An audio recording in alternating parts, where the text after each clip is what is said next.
ACL surgery के बाद चलना और दौड़ना मुमकिन होता है कि नहीं, ये बहुत ही बड़ा डर रहता है जब भी कोई इंसान एसीएल सर्जरी कराने जाता है। नमस्कार दोस्तों, मेरा नाम डॉक्टर संदीप सिंह है और ये आप मेरा ऑफिशियल यूट्यूब चैनल देख रहे हैं, डॉक्टर संदीप सिंह ऑफिशियल।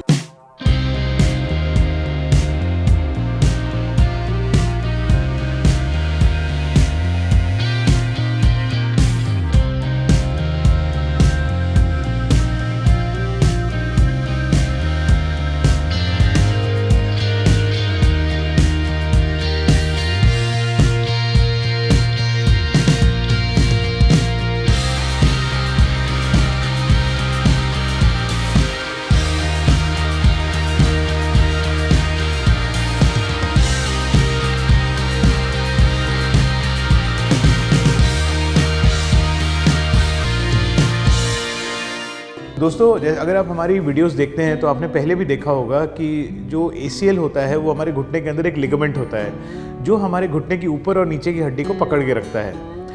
कई बार खेलते समय या बाइक एक्सीडेंट में ये लिगामेंट अगर टूट जाए तो उसके लिए हमें एक माइनर ऑपरेशन करना पड़ता है जिसे आर्थ्रोस्कोपिक सर्जरी यानी कि दूरबीन द्वारा ऑपरेशन कहा जाता है। जब भी दूरबीन द्वारा ऑपरेशन होता है तो किसी प्रकार का मेजर कटिंग या कोई ऐसे टिश्यू डैमेज नहीं होता जिसकी वजह से हम एक्सपेक्ट करते हैं कि इंसान बहुत जल्दी ही रिकवरी हो जाता है।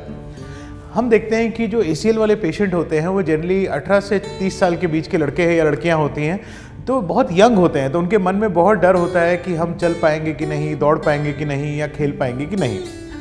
दोस्तों, दूरबीन या लैप्रोस्कोपी या आर्थ्रोस्कोपी वाला जो ऑपरेशन होता है उसके अगले दिन से ही इंसान बिना ब्रेस के खड़े होकर चल सकता है। बिना ब्रेस के हम इसलिए चल पाते हैं क्योंकि जब हम ऑपरेशन करते हैं तो अंदर ही आपको एक इंटरनल ब्रेस नाम की फाइबर टेप लगाई जाती है। जिस दिन ऑपरेशन होता है उसके अगले दिन ही पेशेंट चल के घर अपने खुद चल के जा सकता है और ऑपरेशन के 2-3 दिन के अंदर ही घर से अंदर थोड़ा बहुत बढ़िया से चलना फिरना स्टार्ट कर सकता है। हम देखते हैं कि ऑपरेशन के 15 दिन के अंदर लोग स्कूटी वगैरह चलाना स्टार्ट कर देते हैं। ऑपरेशन के 1 महीने अंदर इंसान अपने बाइक वगैरह और छोटे मोटे काम करना स्टार्ट कर सकता है। ऑपरेशन के 2 महीने के अंदर इंसान को लगता है जैसे कि उनका कुछ हुआ ही नहीं है और बहुत ही नॉर्मल फीलिंग आती है। ये इसलिए लगता है क्योंकि जो प्रोसेस ऑफ लिगामेंटाइजेशन, मतलब कि आपकी जो हमने एसीएल लगाई उसको हड्डी के साथ चिपकने का प्रोसेस स्टार्ट हो चुका है। अराउंड 12 हफ्ते जब होता है तो ये प्रोसेस पूरा कंप्लीट हो गया होता है, यानी 3 महीने बाद हमें पता है कि घुटने के अंदर हमने जो लिगामेंट लगाई वो अब आपके घुटने का पार्ट बन गई है।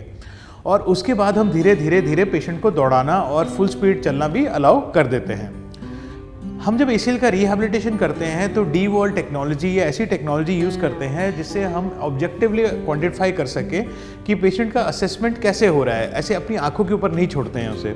जब हम ऑब्जेक्टिवली असेस करते हैं तो हम समझ पाते हैं कि पेशेंट का रिकवरी कैसे है और किस तरह वो आगे दौड़ या खेल पाएगा। तो जैसे मैंने बोला, इमीडिएटली वॉकिंग तो स्टार्ट हो जाता है, बट जो मन में डर रहता है कि हम दौड़ पाएंगे कि नहीं या खेल पाएंगे नहीं, ये भी अगर हम DeWalt टेक्नोलॉजी को अच्छे से यूज़ करें तो 3 से 4 महीने के बाद पेशेंट को हम अच्छे से बता पाते हैं कि वो दौड़ने के लिए रेडी है कि नहीं। हम बहुत ह्यूज नंबर में एसीएल सर्जरी करते हैं और तो जब हम देखते हैं कि एसीएल के 4 से 5 महीने बाद इंसान हम अपने स्पोर्ट्स में वापस जाता है तो जो पहले जैसे चोट लगने से पहले जिस तरह वो खेलता था या खेलती थी उस तरह से वो खेलता है। एसीएल सर्जरी के बारे में हमारी बहुत सारी वीडियोस हैं जिसके अंदर हमने टेक्निक्स वगैरह डिस्कस की हैं, तो अगर आप हमारी बाकी वीडियोस देखेंगे तो आपको उनके बारे में भी इन्फॉर्मेशन मिल जाएगी। अगर आपको उसके बाद भी कोई डाउट रहता है तो नीचे दिए हुए नंबर पे आप व्हाट्सएप मैसेज या कॉल करके हमें बात कर सकते हैं। नमस्कार दोस्तों।